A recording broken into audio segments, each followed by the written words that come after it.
Колба ти представя.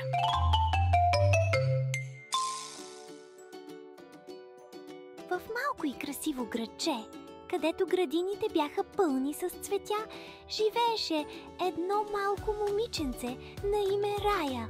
Тя обожаваше своята майка, най-добрата, най-нежната и най-усмихнатата майка на света.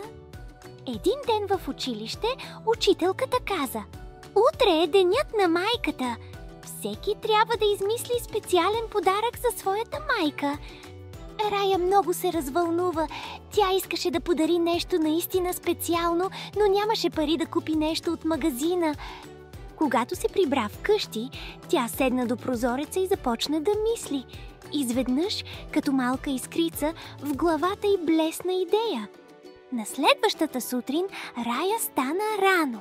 Взе цветни листчета, ножици и лепило и започна да изработва малка книжка. На всяка страница рисуваше и пишеше по нещо: „Мамо, обичам те, защото винаги ми четеш приказки. Обичам те, защото правиш най-вкусните палачинки. Ти си най-добрата майка, защото ме прегръщаш, когато съм тъжна.“ Когато книжката беше готова, Рая я опакова и я скри зад гърба си. „Мамо, имам изненада за теб!“ извика тя весело. Майка й се усмихна и отвори малката книжка. Очите й се напълниха със сълзи от радост. „Това е най-прекрасният подарък, който някога съм получавала!“ каза тя и прегърна силно Мая.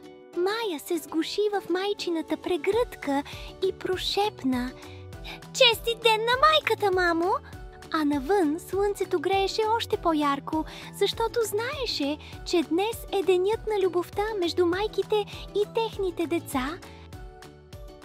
Ако тази приказка ти е харесала, не забравяй да се абонираш за канала за още много магически приключения.